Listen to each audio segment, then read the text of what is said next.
some more than others. Hey everyone, I'm Raechel Fisher and I'm back again with another terrifying list that will attempt to answer the question, is Satan indeed the worst of them all? From tormented souls to harbingers of death, today we review our top 10 list of demons in mythology that are scarier than Satan. Let's get started. Number 10, Poh-Kong. There are more than a few reasons to fear cemeteries, though I personally find them pretty peaceful. During the day anyways.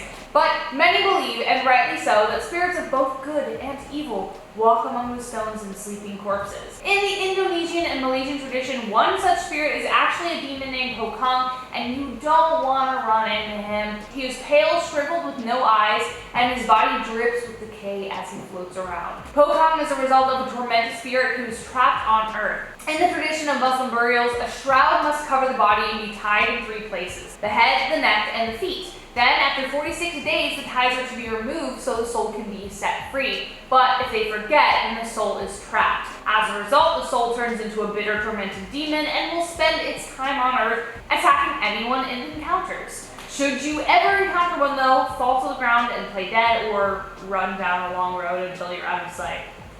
Peace, demon. Alright, number 9, Legion. What's more terrifying than one demon, you ask?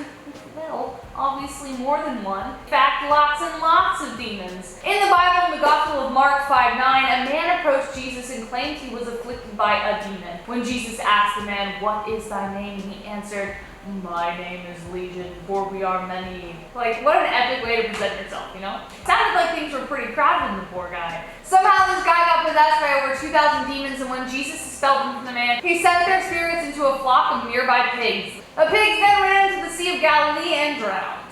Number 8, Mananaggal. This creature hails from the Philippines and is absolutely terrifying to behold. I totally said the name wrong, I know. There was just no...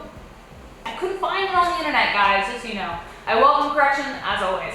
A beautiful woman by day, the demon transforms into evil incarnate when the sun descends. Her back expands into large withered wings, her fangs extend, her fingers grow long, razor-sharp claws. Sounds a little like a vampire, right? Except for the fact that she has to sever her torso from her legs and trails her innards as she flies. Ugh. But during the day, she feeds on the blood of men she seduces into a trap, and pregnant women at night feasting on their wounds.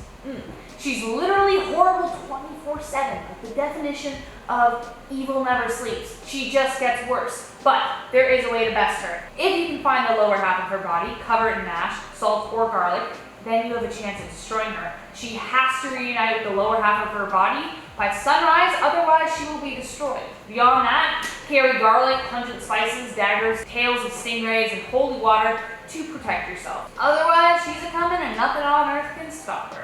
Number 7, Asag. This demon originates from the ancient Sumerian legend and is so terrifying to behold that his mere presence could boil fish. In the Sumerian mythological poem, Asag is described as being huge with 3 legs, 3 arms, with no neck, and more than a few eyes covering his body. His skin is practically indestructible, which served him well as his main mission was to defeat the god Naruto. In order to do so, he even created an army made of rock people. Thwarted by Naruto, Asag turned to tormenting humanity. He hunts humans and creates disease and plague upon mankind.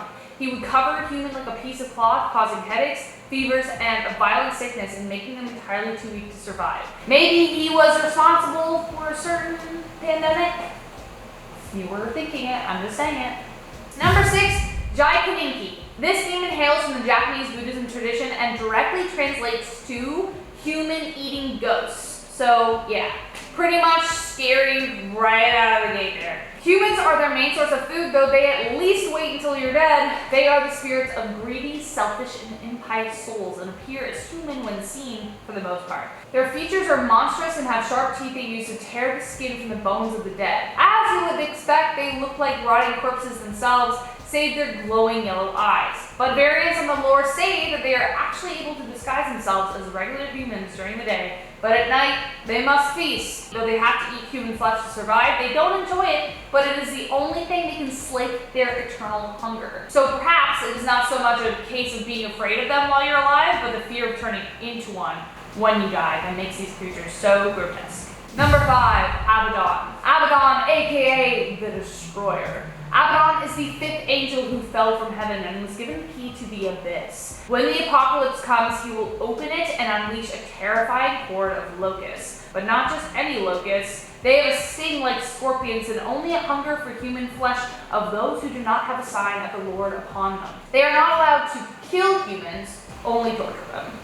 For 5 months, leaving the people to seek death, but unable to die. The locusts will also look horrendous. They will have human faces. If you're having trouble picturing that, just remember those cockroaches from Cats.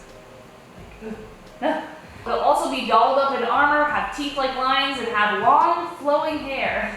Abbadon is their king, so if you thought the locusts sound terrifying, then so is he by default. He's a good reason to carry some intense bug spray with you at all times. Number 4, Moloch. I honestly don't know which is more terrifying, Moloch himself or the worship of him in general. Moloch and the worship of Moloch is condemned a few times in the Bible for one big reason. Though many religions are not strangers to human sacrifice, Moloch asks for a very specific kind from the younger generation.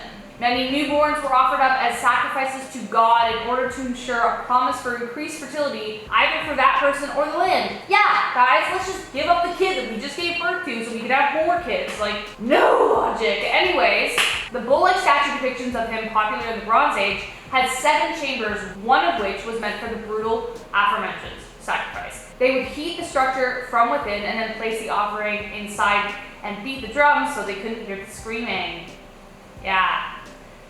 This one's pretty bad. Number 3, Asmodeus. Here we go, we're ending strong with our top 3. Asmodeus is one of the most powerful of the infernal demons of hell. You have heard of the town of Sodom, essentially the OG Sin City. That was all his work, and he is super proud of it. Originally a man, Asmodeus is known for guiding citizens toward depravity by feeding them irresistible temptation after the next. He guided the king of Sodom's hand in destroying the city, taking it so far that God's wrath came down upon them. Because he was so corrupt in life, Asmodeus became a demon in death due to his unquenchable lust. That's a promotion.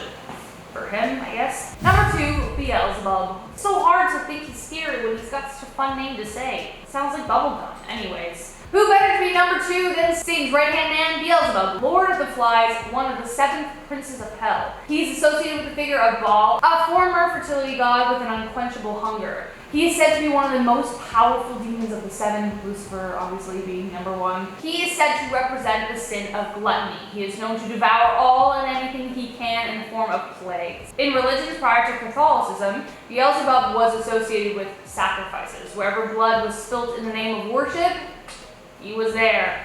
He also likes to possess people and torment them, so if you're afraid of possession overall, I would definitely do everything you can to avoid this guy. After all, he's one step away from being Satan. And number 1, the 4 Horsemen of the Apocalypse. I feel like the title really explains it all as to why these guys are in our number 1 spot. They are literally going to bring about the end of the world. Satan doesn't do that, they do. Conquest will arrive first, riding a white horse, though he's no knight in shining armor, I will say. His arrival is detailed in Revelation as a man wearing a crown and carrying a bow. Also described as a charismatic leader with unlimited ability to conquer. Next up, war with a large sword and a red horse. He has the power of turning even lovers to war and can make people kill each other on a dime. Following that, famine, which is always an inevitable factor of war. Last but certainly not least, death, who will arrive on a pale green horse. Besides the obvious reasons these demons are terrifying, you can safely bet that they may already be at work. Considering the amount of war the world has already seen and continues to see to this day, these demons might be far closer to being more human than we may imagine them to be.